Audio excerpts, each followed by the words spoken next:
where the East European countries are saying that they are going to supply the Ukrainians with long-range ballistic missiles. And if these missiles were then to be used against Russia, I'm quite certain that they would not hesitate to use a device that would end the war. It would be a tragic thing. It would possibly not end the war. It would escalate the war, and the entire world would suffer in some way.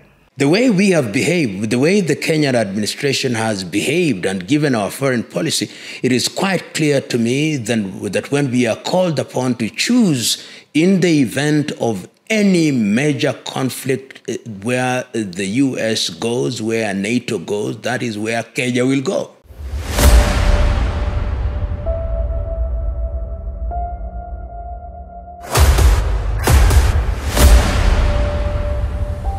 This is the journey to One Africa. What is now known as Taiwan has been known by different names.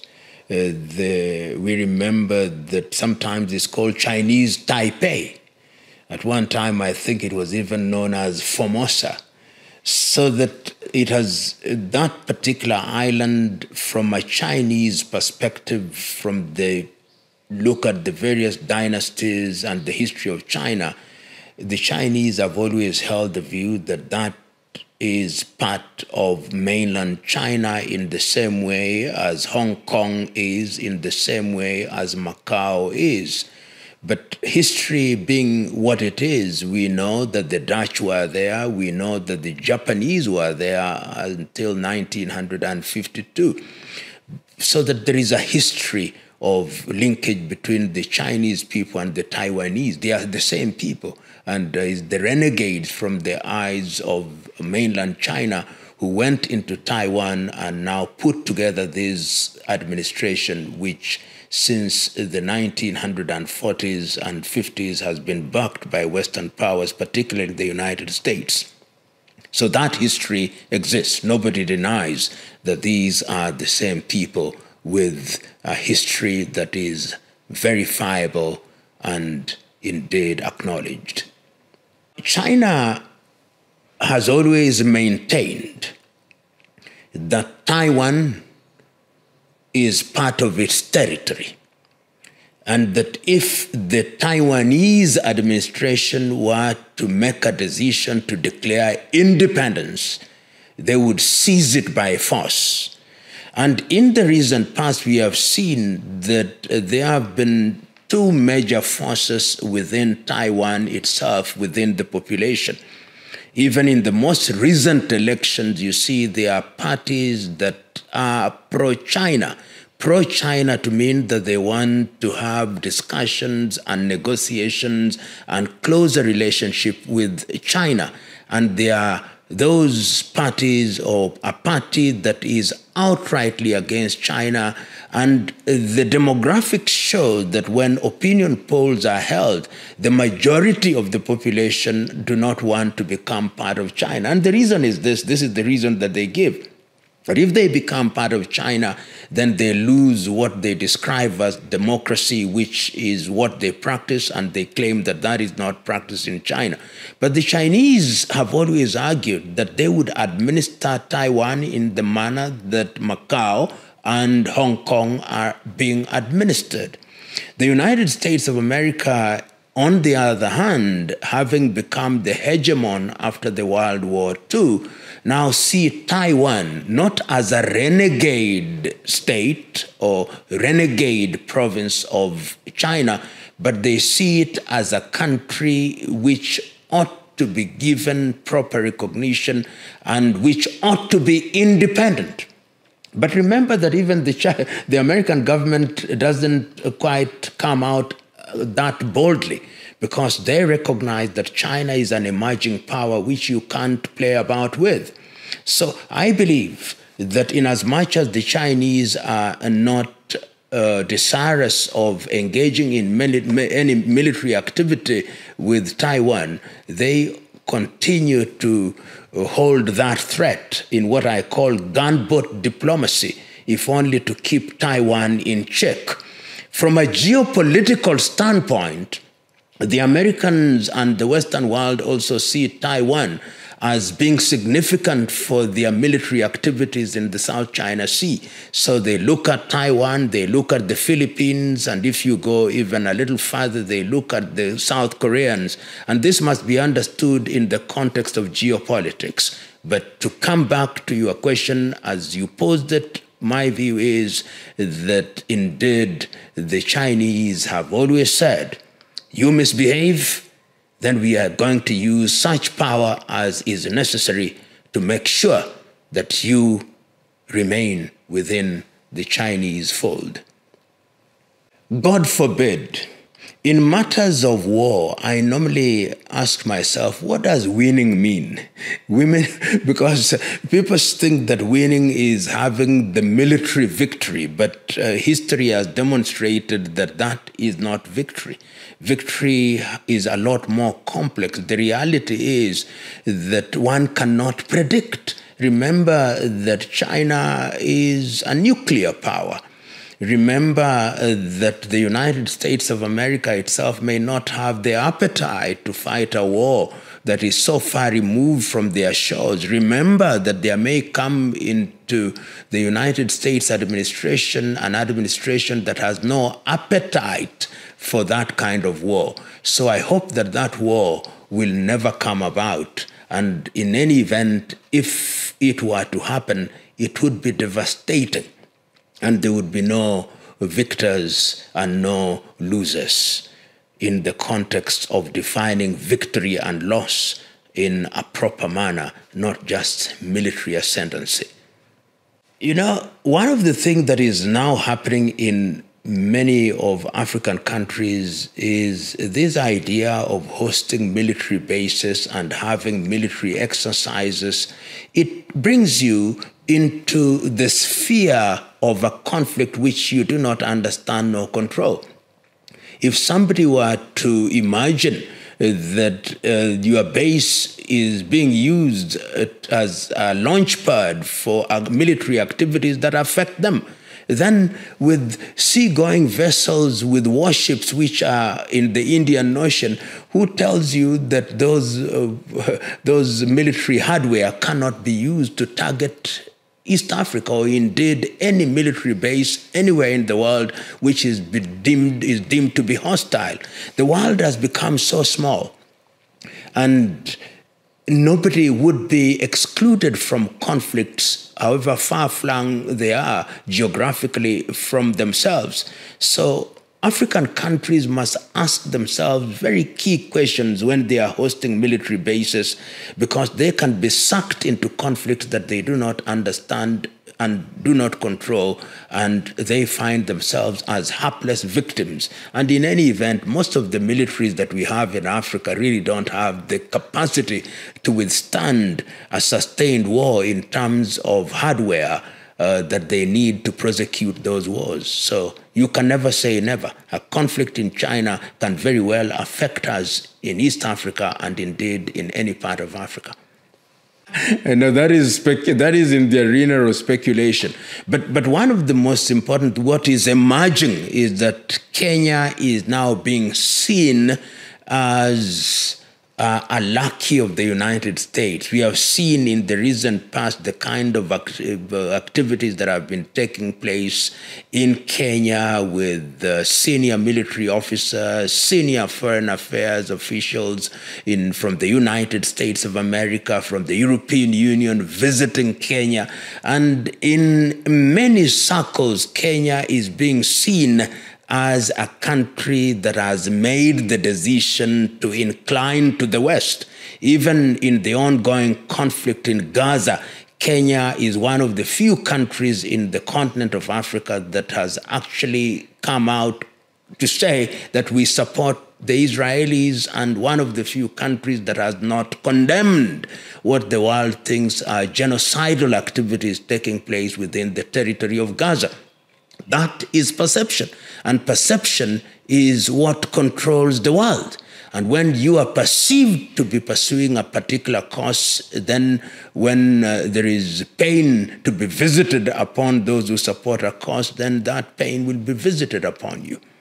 You know, I'm one who is very skeptical about these latter-day evangelists who, when they go to countries, they say they are going to redeem the country. When Benny Hinn came to Kenya, was about to come to Kenya, he said this was a renewal of the country that he had prayed for. He would pray for the country. He came, like many of them have come before he is gone. The country remains where it was before he came. And Benny Hinn himself has a very controversial history. You only have to read the writings of his own relative, Conti Hinn, and you'll know that he belongs to the class of what I call latter-day evangelists who are in the business of propagating a theology which remains very controversial. Very controversial. Some even say unbiblical, and that is the context in which I see him.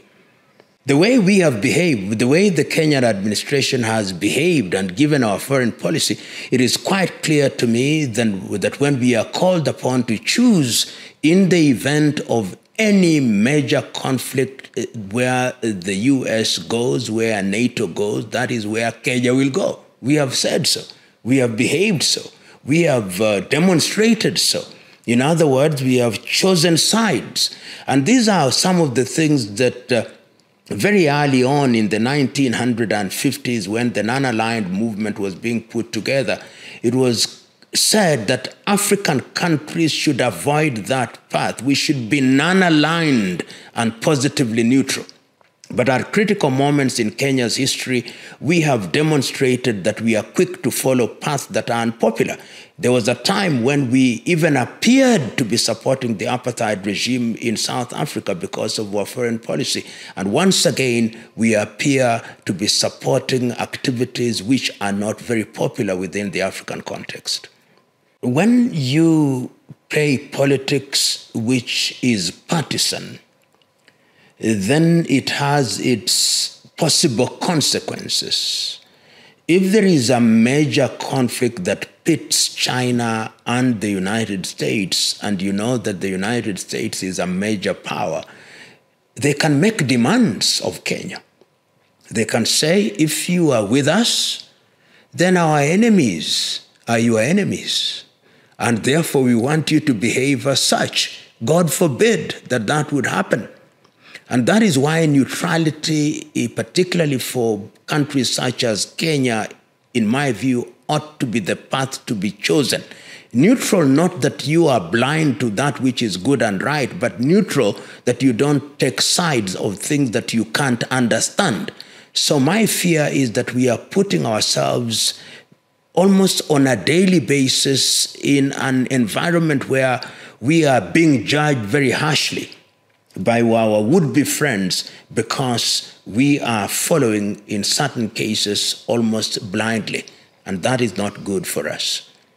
I mean, if there is war that involves the Western nations purportedly in defense of Taiwan, it would disrupt economic activity in China. Remember, China is the factory of the world, and it has remained and still is the factory of the world because there is peace and quiet, because all resources are being directed towards production of goods and services that the world needs. But in the event of conflict, what necessarily and what happens is that you divert your resources in order to finance the war.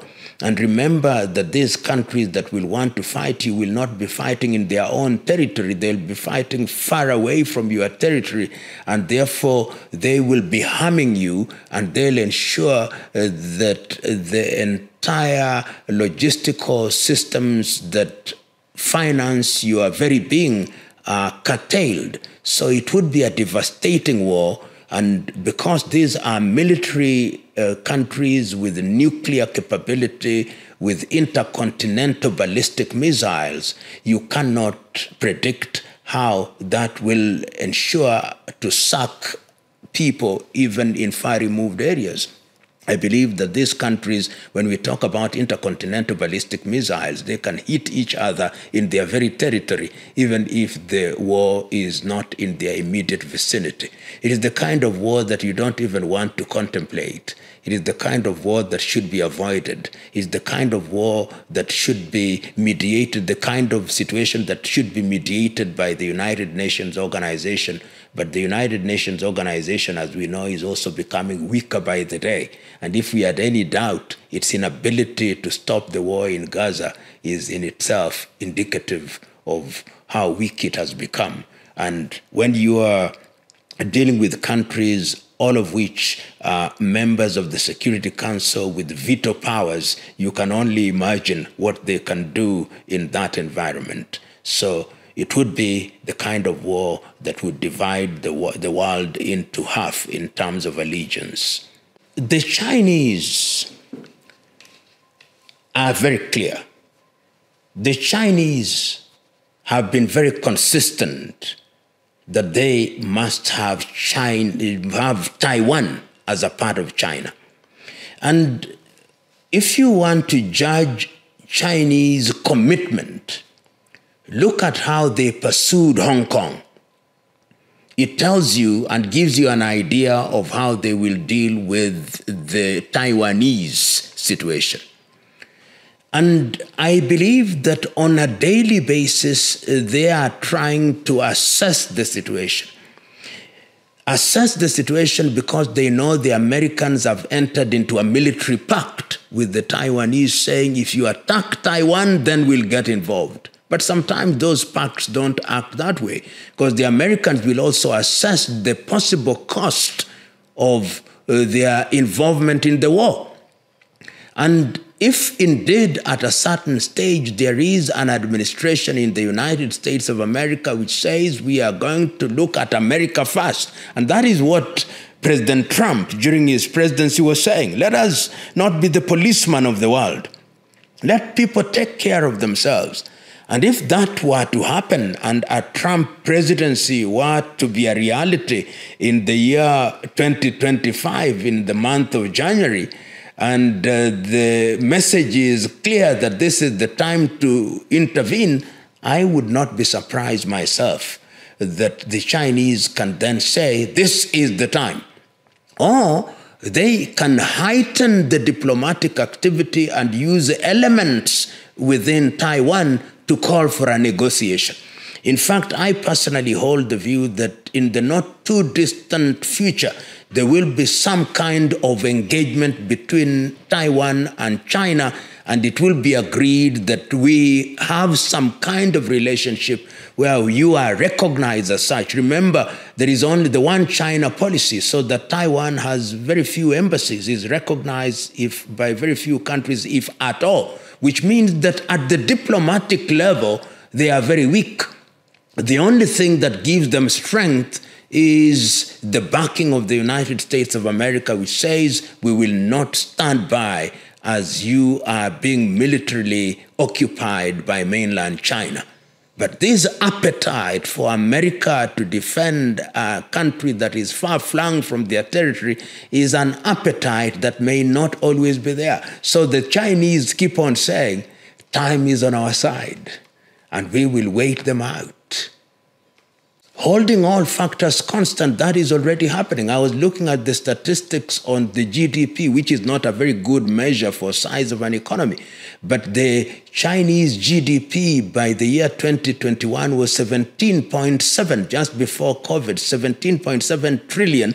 And the American GDP was 21 point something trillion, which tells me that if things were to remain the way they are, in the next 10 years, by dint of nominal GDP, the Chinese economy will be the largest economy in the world.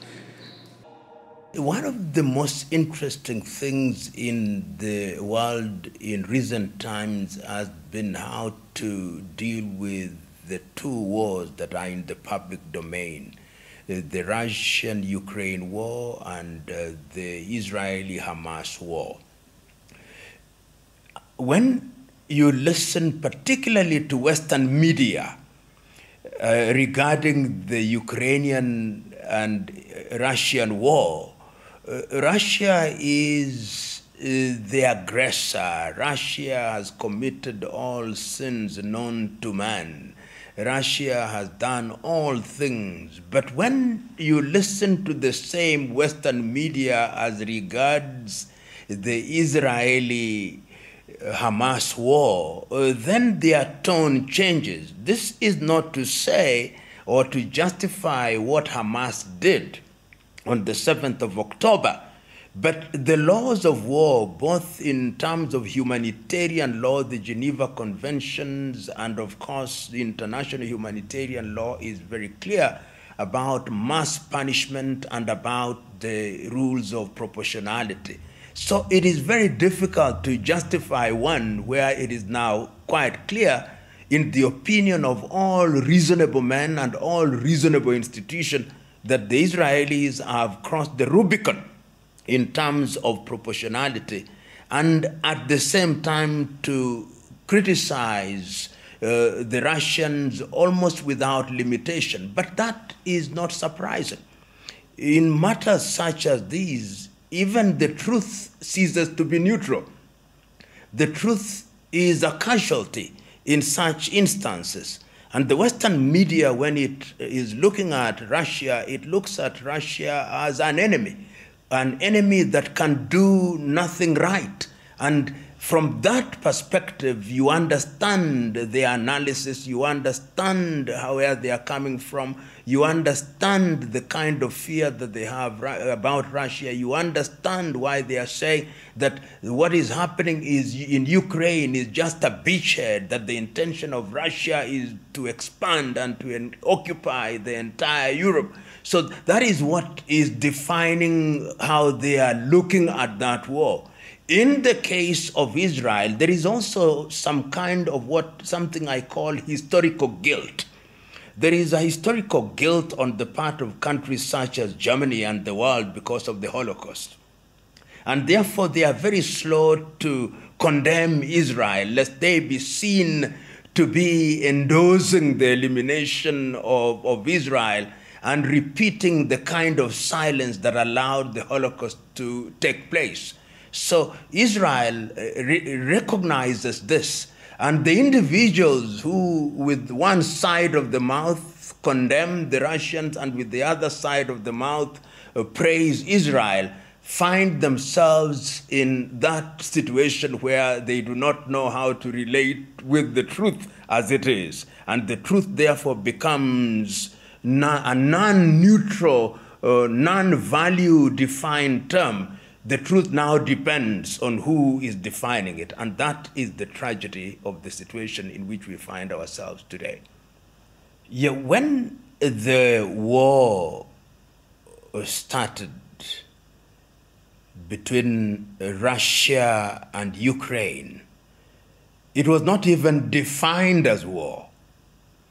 It was action taken by Russia to protect the interests of Russians within what is the Ukrainian state. And I think from the Moscow administration, they thought that it would be concluded very quickly. That was actually the intention, that was the planning. But several years down the line, almost 2 years down the line, the war has taken a totally different trajectory. A trajectory that has seen the war being fought almost as a proxy war. We have seen the supply of arms from the United States of America and a number of European countries who hold the view that Russia is an aggressor with expansionist intentions. And we have seen a Ukrainian president who has been received in Western capitals almost as if he is the arrow's head of a longer arrow. And the appetite, in my view, for ending this war appears to be lingering in the background. In fact, when I look at the body language and even some of the pronouncements from both parties, one would see a desire to have a resolution, but it appears that nobody knows how, because from the side of Ukraine, some of the pronouncements that are being made on her behalf are almost to suggest that the Ukrainians must win the war. The Americans are on record as saying we'll only get out when we win the war, suggesting that it's not the Ukrainians who are fighting the war, but NATO is fighting the war through Ukraine. And diplomacy has indeed not yielded much.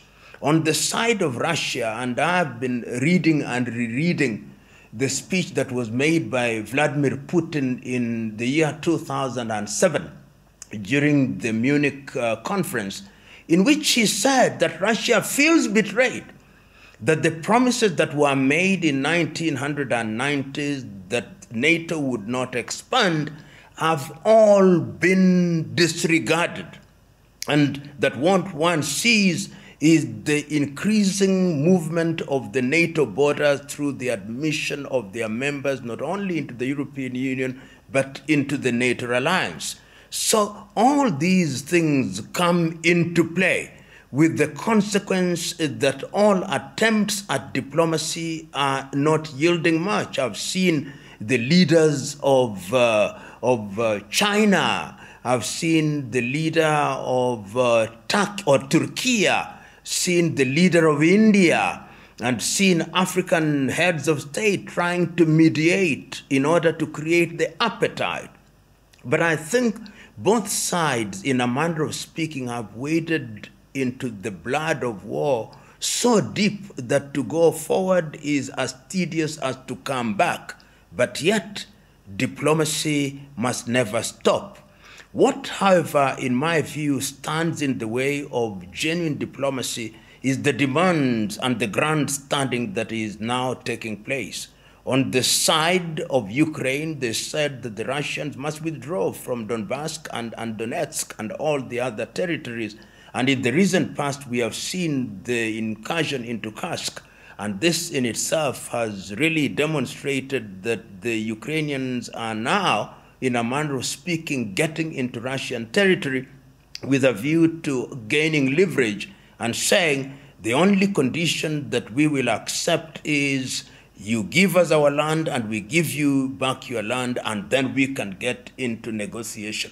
So it is a very difficult situation in which we find ourselves. One could be saying that we are skating on diplomatic thin ice, and it's not going to be easy going forward. The Ukrainian-Russian war, which I'm calling this war, has brought into the fore a number of players with different interests. And one must now ask, what are the interests of these players? I think from where I sit, the Russians are saying that we are a major power.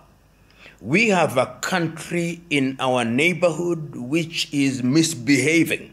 We have our nationals in that country, and we are going to do everything to protect our people and to protect what we consider to be our sphere of influence, and that the West must accept that that is the reality. That, in my view, is the message that I hear from Vladimir Putin. Respect us. We want to protect our territory. Make sure that you respect the undertakings, even if they were not written, about how NATO would behave toward the Russian Federation after the collapse of the Soviet Union. I hear on the other side the Zelensky administration saying, we Ukrainians are no longer a part of Russia. We are saying that you have taken our Crimea, you have taken our Donbass and our Donetsk, and you are in our territory. You cannot decide for us what you think we should do. If we choose to go into the European Union and to go into NATO, it is our decision, not yours. I hear Zelensky saying that. The Americans on the other side are saying, we have an interest in controlling that part of the world. NATO, in their view, is the guarantor of peace for the Europeans. You Russians, whether they are right or not is another debate. You think that you can control your the former Soviet countries. We are not going to allow it, and we are not going to allow you to expand, and we are going to ensure that we move closer and closer to you so that we remain the dominant military power in the world. So the Americans are saying so, not as loudly as one would want them to say it, but you can read that from the subtext. In other words, the Americans are saying, we are the big kahunas in the world, and we are going to remain so, and Russia is not going to dislodge us from that position. Of course, what the Americans say is what the European countries say. So it is one thing, if once you've talked about America, you've already talked about the European countries who are members of NATO. We say that war sometimes defies logic. And what I see is, courtesy of history, is that men have this inclination to forget or to have selective amnesia.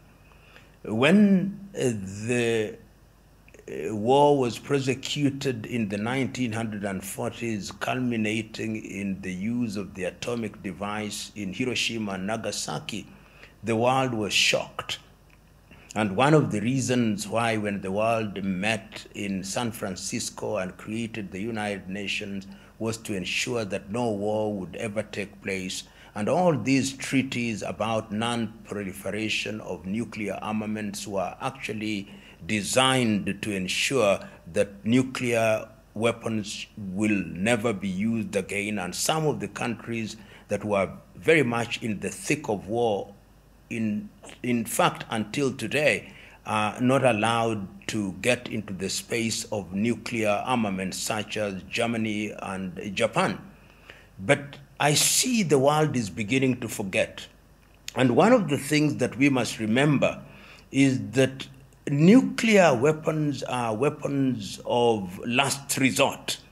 Because you will hear it being said that the reason why there is nuclear deterrence is because it assures mutual destruction of all its users. You use a nuclear device and the other side will respond. Is a zero-sum game where everybody will be decimated or everybody will suffer. But if one of the parties, if Russia were to feel sufficiently threatened, particularly with what one is seeing now, where the East European countries are saying that they are going to supply the Ukrainians with long-range ballistic missiles. And if these missiles were then to be used against Russia, I'm quite certain that they would not hesitate to use a device that would end the war. It would be a tragic thing. It would possibly not end the war. It would escalate the war, and the entire world would suffer in some way. So everybody knows the dangers, but remember that when countries, through their leaders, are thrown into the space of desperation, they can act desperately and to the detriment of their people and the world. So never say never, simply because we said it is undesirable.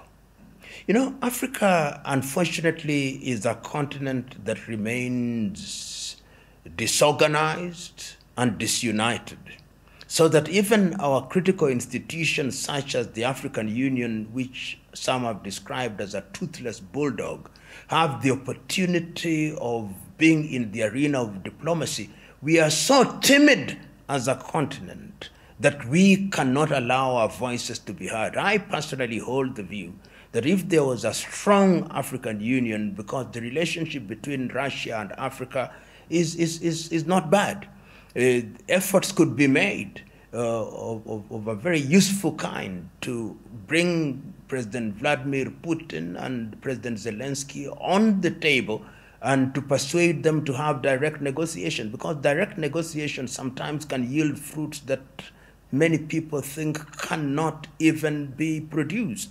But unfortunately, that is not going to happen, because as a continent, we are divided and also susceptible to manipulation by different world powers. So the African Union may exist there symbolically, but countries will operate as if they were running their own solo affairs, and therefore diplomatically Africa is a weakling which is incapable of playing serious role in the world arena. I would have thought in this regard that countries such as India and China, if they were serious, they could actually do a lot. India and China have the capacity, if they acted in a united way, to actually bring pressure to bear on the players in this regard. I'm saying this because China is a nuclear power, India is a nuclear power, and given their economies, which are rising by the day, their voices can be heard a lot more loudly if they chose to play a role that is a lot more proactive. Unfortunately, they are also walking with velvet feet.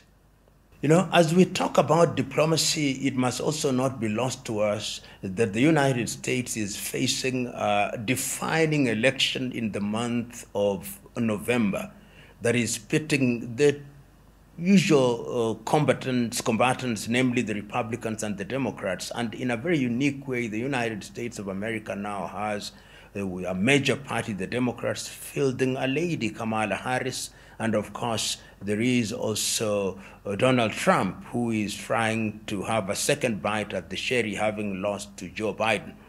My view is, one, that from the rhetoric I'm hearing from Donald Trump, if he were to win the elections, there would be some attempt at stopping the war. He's pronounced it himself that he would make every effort to ensure that the war ends. Whether he will be allowed by the American political system to do that is another debate. But if we remember that during his first presidency, he was very clear in redefining the relationship of America and its NATO partners.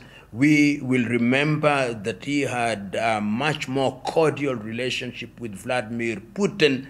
And in that regard, one therefore can take the view that a Republican presidency in the year 2025 may bring the Ukrainian and Russian war to some kind of table of negotiation.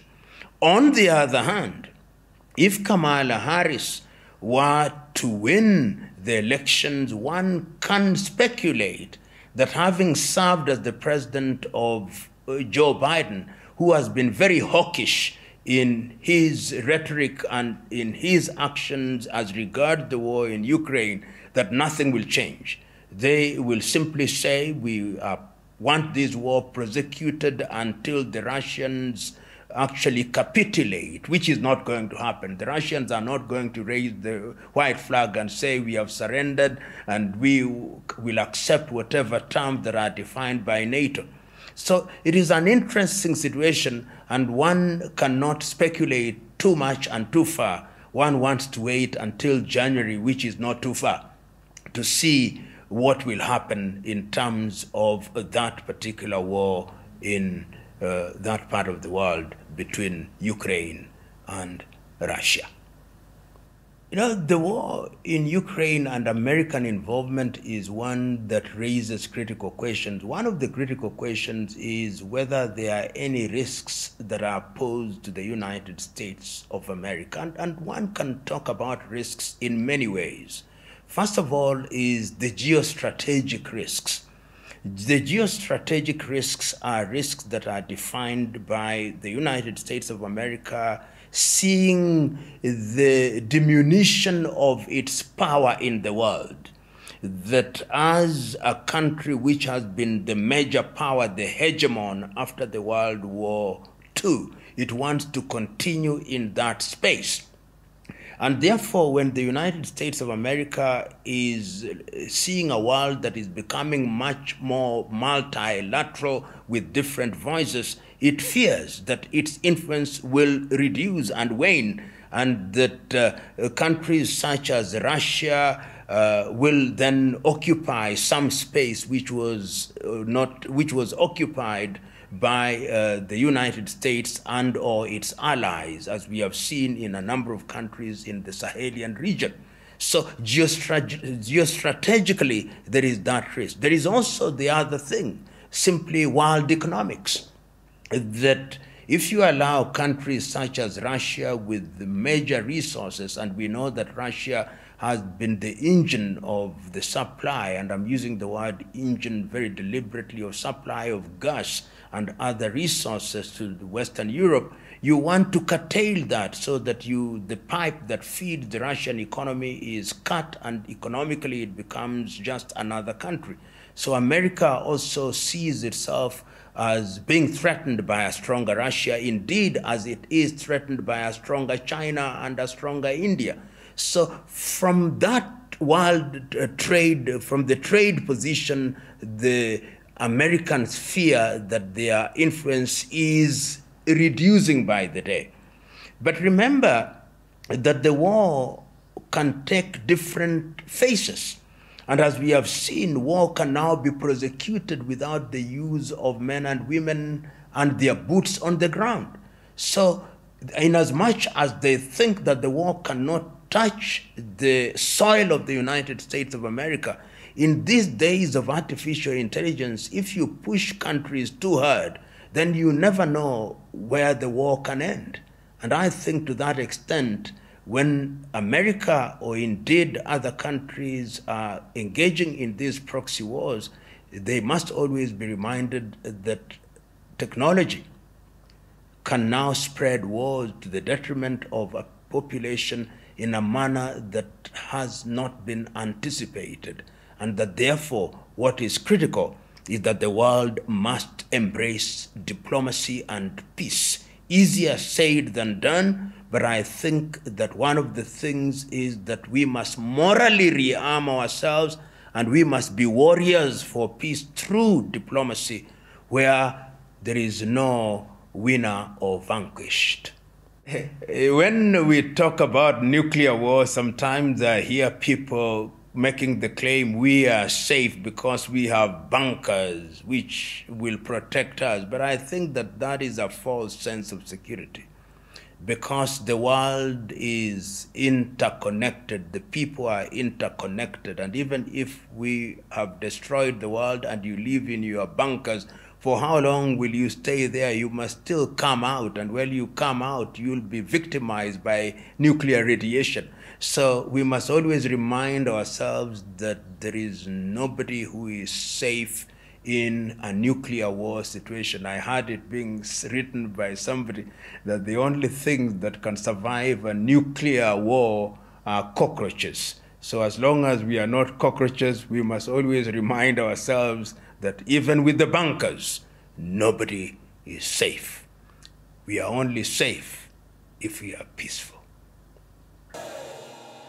Let me start by saying that the word tribe is an English word that was imported into our vocabulary. And the use of the word tribe was very deliberate when the British were making a reference to African peoples.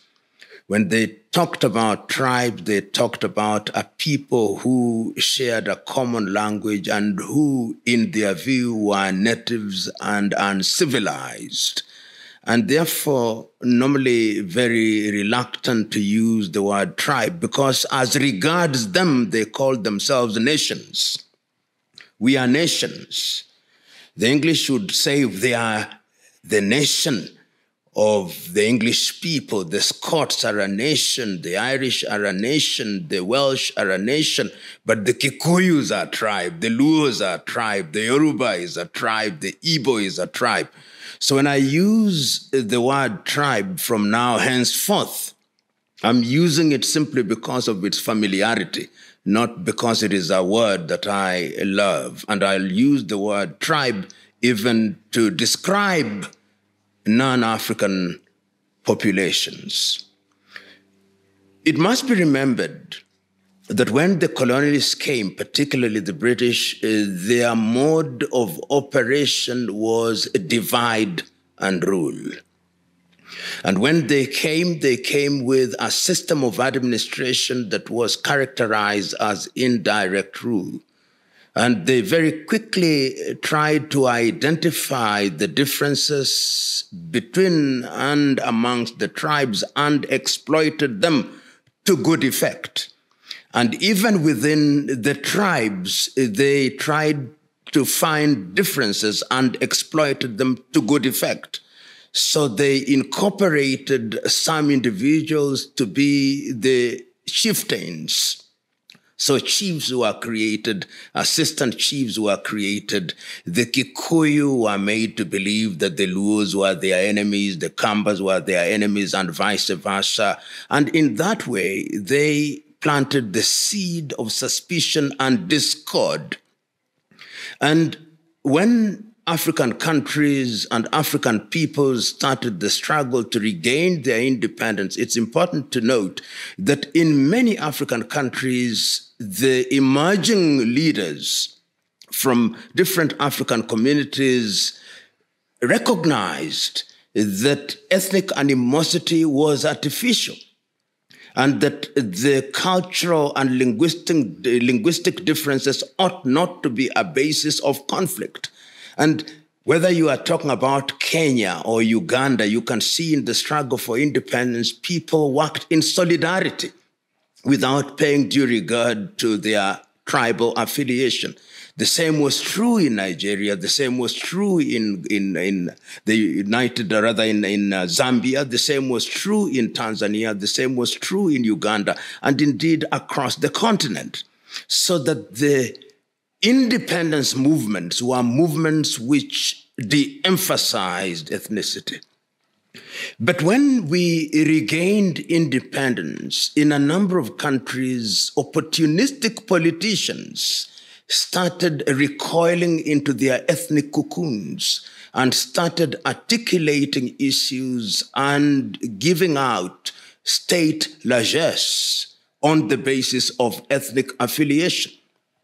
This was very evident, for example, in Kenya, when on the eve of independence, the organization of the political parties was informed fundamentally by some clear ideology, African socialism, so it was. So the Kenya African National Union was one that was nationalistic, and they talked about the things that affected Kenya as a country. But the white man very quickly came in and told the other so-called small tribes that Kanu is dominated by the Kikuyu and the Luos. Therefore, form another party that will take care of your interests. And this is how the Kenya Africa Democratic Union was put together to bring in tribes which were now manufactured, some of them Kalenjin, which put together several sub-tribes. And they also put in the Mijikenda, and they said, you are the Kenya Africa Democratic Union. Therefore, your enemies are Kanu. You can see the stealth hand of the colonialist. They are now beginning to create a post-colonial environment that is going to be conflictual, so that they continue to exploit and continue to ensure that the neo-colonial project is alive and well. Post-independence, you see that attempts are made to diffuse this. In Kenya, for example, when the KANU administration persuaded the KADU politicians to dissolve their party and to join KANU because of national solidarity. So that works very well between 1963 and 1964 and 1965. But once again, in 1966, you now begin to see in Kenya the emergence of what some historians will describe as ideological differences. But even if there is some element of a salutary gesture to ideology as being communist on the one hand and capitalist on the one hand, one begins to see ethnic characterization of that division. One begins to see politicians who are now inclining towards their ethnicity, politicians who are now making judgments based on ethnic superiority and dominance.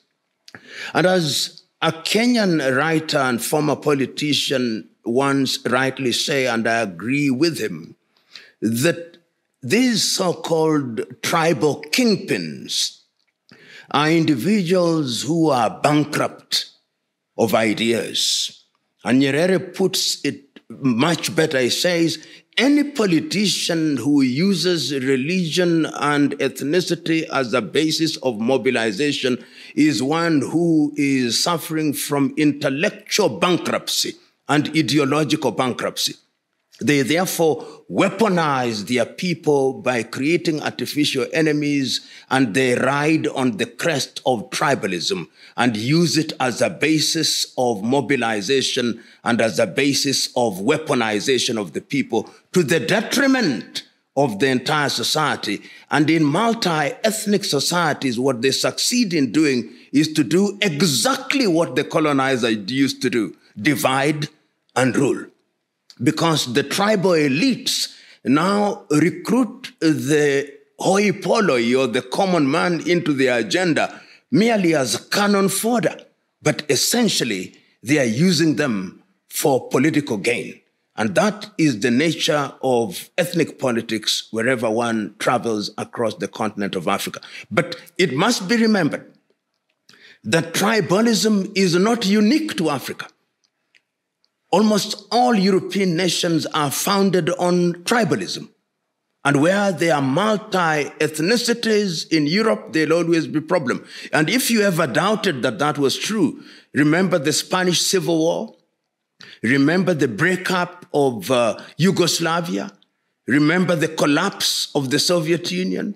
All these are things that are happening because of ethnicity. And if you go to Asia, remember the division between India and Pakistan, and ultimately the creation of Bangladesh.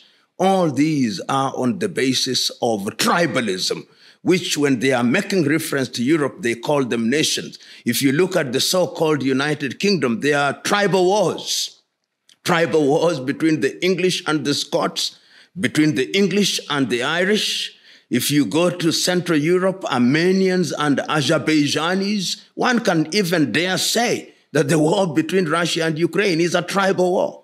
That is the reality. So never ever imagine, for example, that tribalism is unique to the continent of Africa. It would appear, a human problem. There is a way, and that way was given to us by no other than Mwalimu Julius Kambarage Nyerere of Tanzania. During our lifetime, Nyerere became the president of a country called Tanganyika, which has over 136 different ethnicities. That country entered into a political union with another country called Zanzibar to create a country called Tanzania. If you go to Tanzania, the mode of mobilization is ideological. We are Tanzanians. It started with Ujamaa, with the Arusha Declaration in 1967, with Kiswahili language as the unifier. Tanzania is one of the few countries in the continent of Africa where somebody from one ethnic group can contest for a political seat in another area populated by another ethnic group, and he or she will be elected on the basis of their belongingness to Chama cha Mapinduzi or Chadema. Nyerere demonstrated it, and he said that what we must do is to celebrate our diversity. If you are Chaga, or Amhaya, or Sukuma, or Luo, or Mnyakyusa, celebrate your Mnyakyusa-ness, or Sukuma-ness, or Chaga-ness, but that should not stand in the way of your Tanzania-ness. Another person who tried to do it was Samora Moises Machel of Mozambique. And Samora said, for the new African nation to thrive and survive, the tribe must die. And what did it mean? That the tribe must die, that the tribalism as a basis of political mobilization must be thrown to the museums of history to reside alongside old implements like stone cutting instruments. That happened, so it can be done. Unfortunately, in Kenya, we have had a group of selfish politicians. This is Kenya's undoing. A great country with a great people, but with some of the worst politicians whose only claim to fame is that with one side of the mouth they claim they are Kenyans, but with the other side of the mouth they are mobilizing their people on the basis of ethnicity and ethnic affiliation. That is our undoing. And until the day that we change what sometimes I call either a character transplant of these selfish, ethnic inclined politicians or a total mental revolution, ethnicity will always be the modus operandi in Kenya. And it is incumbent and it behooves those who love this country to begin to sing the message of unity in diversity. You see people calling people from their tribe, not for cultural purposes, and even if they do so for cultural purposes, that is merely a veneer. They mobilize them along ethnicity. And if that is the way in which you want to deal with your country, then it is something that is dangerous. So our problem in Kenya are politicians who are bankrupt of ideas, politicians who weaponize their people on the basis of ethnicity, politicians who then get into public office on the basis of ethnic affiliation, and therefore they engage in ethnic discrimination, and therefore they create an environment where people cease to be patriotic to the Kenyan nation, but they become patriots of their own tribes. That is the tragedy of this country. Can it be resolved? Yes, it can. It will take time, but there are people within this country who are beginning to recognize that that is the wrong route and that there is another route worthy of being taken. You know, when I hear people saying that intermarriage will solve tribalism, I laugh at it. That is a very simplistic way of dealing with a very key issue. Intermarriage, love between two individuals, defies ethnicity, defies race, defies cultures. That has happened throughout the ages. But those ages have also demonstrated that when people are mobilized along ethnic lines, then when the chips are down, wives have turned against husbands and vice versa. During the genocide against the Tutsi in Rwanda, husbands turned against their wives and they killed them. They killed their own children.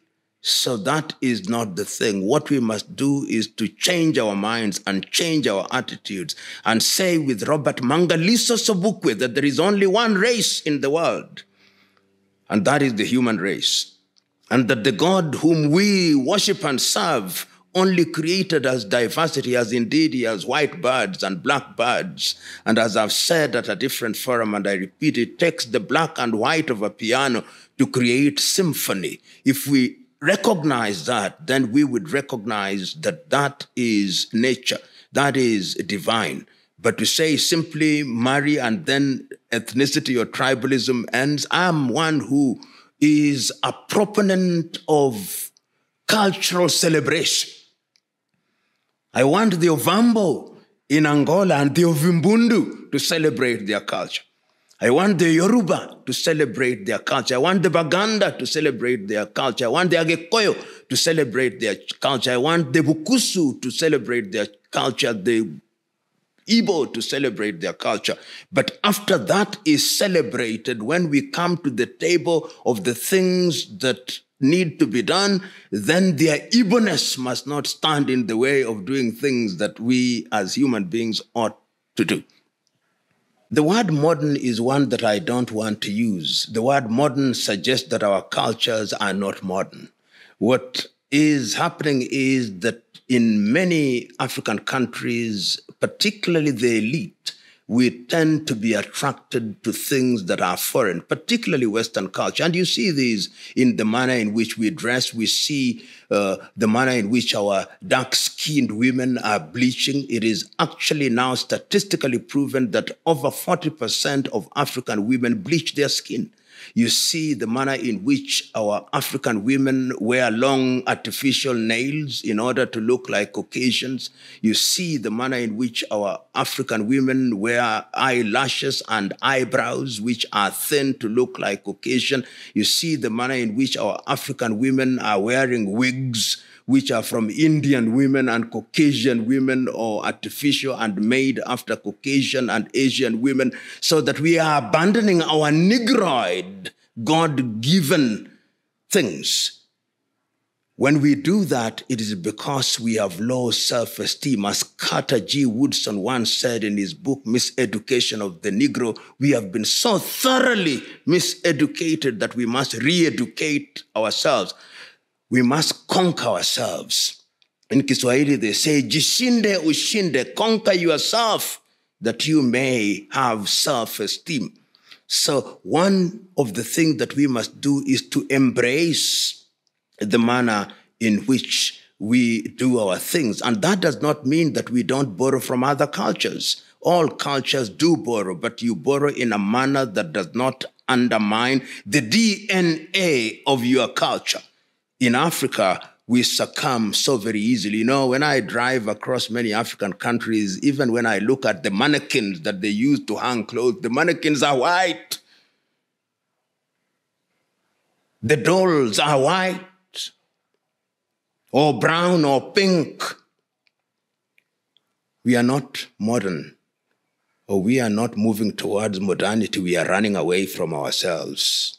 We must come back to ourselves. And when you come back to yourself, you'll be respected. Have you ever wondered why little European countries, when they go to another country, if they are the Swedes, they have a Swedish school. They have a Danish school. They have an American cultural center, an Italian cultural center, a French cultural center, a Russian cultural center, a Confucius center. Because he or she who abandons his or her culture becomes slave of another culture. So let us never ever use the word modernity for what we do by running away from ourselves. You know, culture is to be celebrated. Culture is something that is to be appropriated and to be enjoyed. If you look at quite a number of communities in Africa, for example, you find, you go to the Yoruba, how they celebrate their dress. You go to the Ashanti, how they celebrate their dress. You go to the Igbo, how they celebrate their dress. But if you look at the Igbo dress, you'll find that there are elements that they took from the Turks. Nothing wrong with that. If you go to the Zulu, they celebrate, and they celebrate not only their food, their dress, the Basotho and the Swana. That is something that ought to be done and can be done. And I have no problem at all with cultural organizations being given their pride of place. And remember that since independence, in almost all African countries, there has always been a ministry called the Ministry of Culture, because we recognize the significance of culture. Is culture equivalent to tribalism? And I'm using the word tribe. The tribe is innocent. The word tribe, using it as I said I would from the beginning to mean a people with one culture and one language, is innocent. What is guilty is tribalism. The use of tribe as a basis of discriminating and harming others. That is what is problem. There is no problem with being Abakongo. No problem at all. There is no problem with being a proud Agikoyo. Be proud. I love a proud Agikoyo. If Agikoyo is not proud, then why should I like him or love him? But I do not want his Gikuyu-ness to be the basis on which he judges the Luo negatively. That is what I'm talking about. And then once we have recognized in Kenya that we are Gikuyu, we are Luo, we are Taita, we are Giriama, we are Turkana, we are Maasai, then we now say, you the Maasai, that energy and enthusiasm that you have, you the Kalenjin, that agility that you have, you the Agikoyo, that entrepreneurial ability that you have, you the Baluhia, that energy that you have, you the Luo, that quest for perfection that you have, you the Kamba, that humility that you have, you the Taita, that humility that you have, bring it to the table that we may bake the national cake, unique and diverse in its recipe. Yet it is a cake that unifies us. That is what we ask. And that can be replicated in any country. In Mozambique, in Tanzania, everywhere.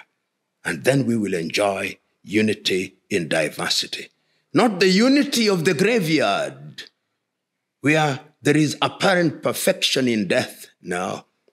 Even in that unity, there'll be conflict, but we'll mediate those conflicts in an agreeable manner.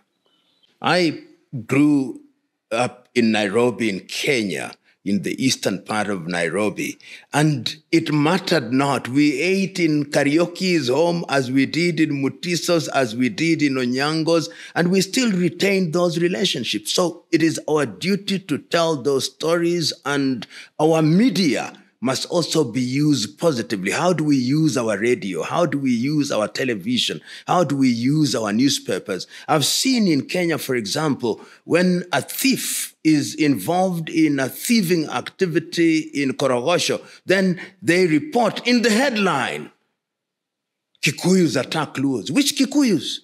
It was an individual criminal who attacked another one who happened to be from another ethnic group. So messaging is very important. And some of us, and I know many who are now deliberately going out and making it known that we must begin to speak the language of unity in diversity. Some of us are beginning to say that our political organization must be different. And these ethnic alliances and ethnic kingpins should be consigned to the Museum of History alongside the spinning wheel where they belong, so that a new set of people may emerge who are speaking the language of Pan-Africanism, the language of unity in diversity. It is a tall order, but it must be taught. And that is where I talk about where we were miseducated. We must unlearn the bad things and we must re-educate our people. What are we teaching our young men and women? National exchange programs.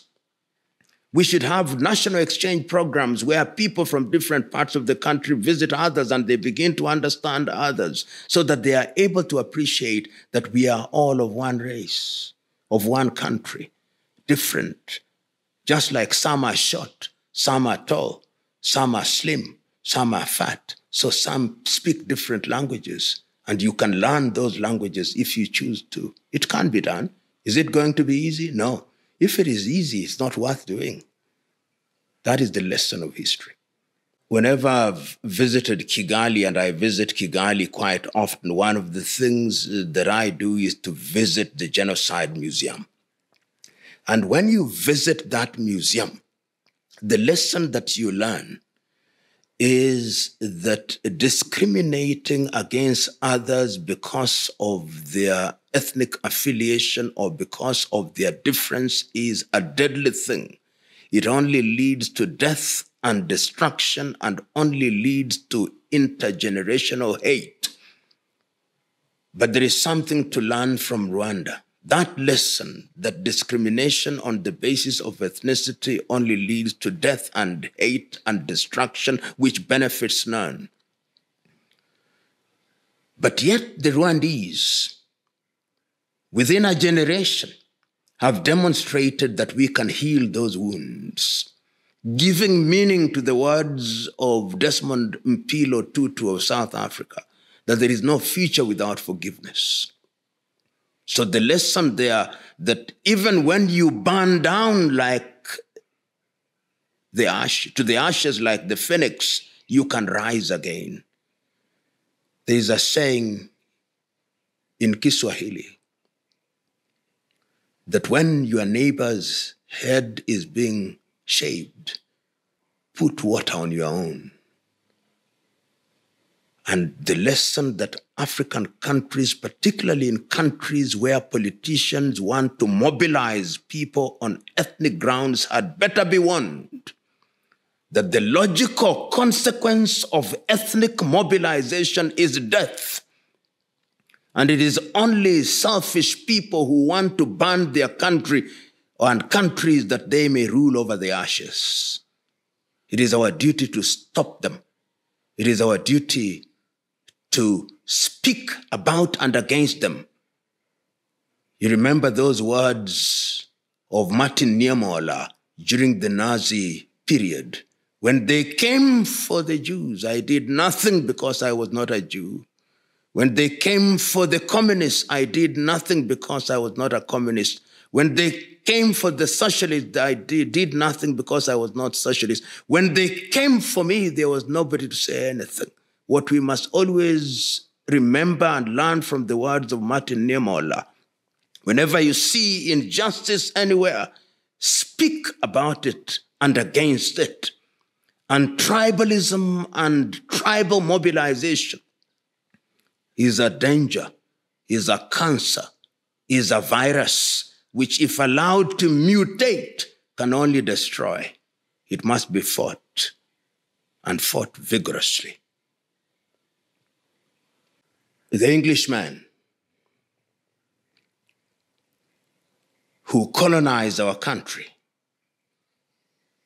the French who colonized parts of Africa, the Portuguese, the Italians, the Germans, the Belgians, the Dutch,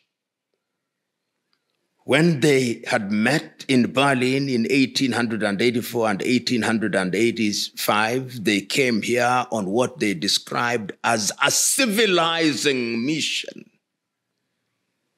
They therefore characterized our nations as tribes, a people with an unintelligible language whose cultures are primitive and ought to be civilized. That is what the word tribe meant.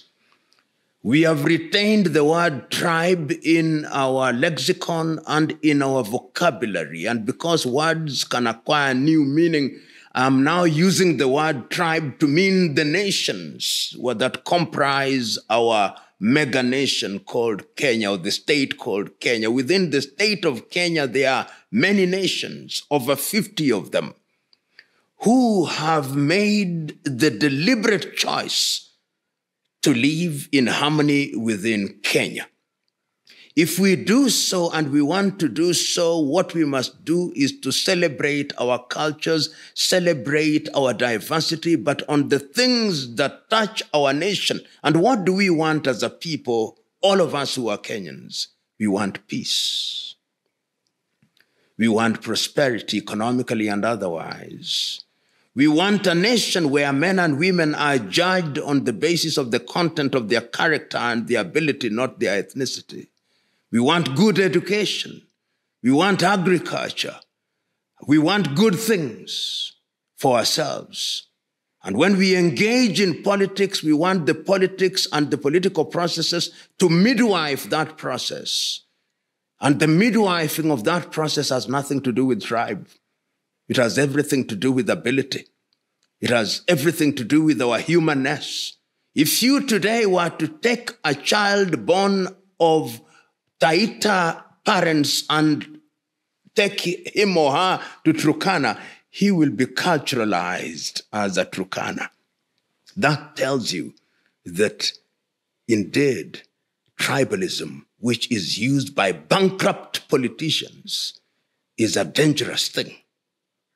But tribe and nationhood is to be celebrated. Diversity, unity in diversity. The people called Kenya are an amazing people. When I travel across the continent of Africa, you'll be amazed.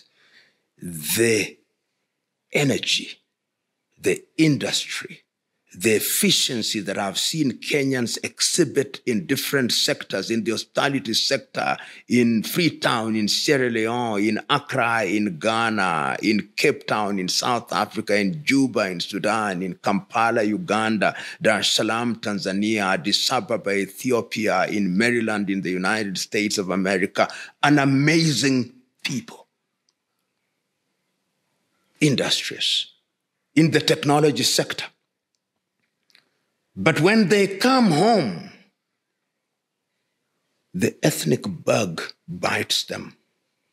Whether they have gone to school or not, for some reason we begin to identify ourselves as Luos, Kikuyus, Kambas, Luhyas. We are great outside of the country, but we undermine ourselves when we come into our own country. And that is why, while Kenya should be one of the leading countries in the continent of Africa, we are punching below our weight because we have allowed ourselves in the domestic arena to be manipulated by our politicians and to be persuaded that judging your own on the basis of ethnicity and through ethnic lens is the right thing to do in our politics. We must exercise the ghost of ethnicity, and we must exercise the ghost of the dual personality and the schizophrenia that we exhibit, good outside, ethnically compromised inside. Kenya as a nation, unlike most African nations, have allowed to be marketed by others. And specifically speaking about Kenya, Kenya has allowed itself to be marketed as this exotic, romantic tourist destination.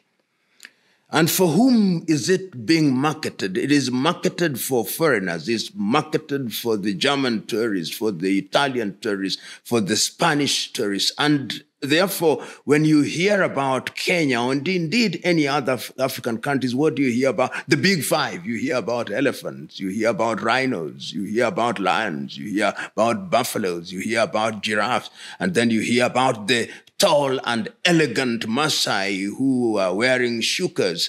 That is the jaundiced understanding that has been created by Eurocentric anthropologists and marketers who paint the wrong picture about what Africa is. That is, and what Kenya is, and that is not even 0.001% of what Kenya is. In order to understand Kenya and any other country, you've got to come and live amongst our people who are diverse and who have a rich culture, and you'll be able to understand and appreciate the old English saying that you must eat the pudding in order to understand and appreciate what it is. And that is why we keep on saying, if you don't write your story, it will be written by others and told by others in the manner that they desire. As long as the lions don't have their historians, it is the exploits of the hunter that will be talked about, not the bravery of the lion. We must change the narrative.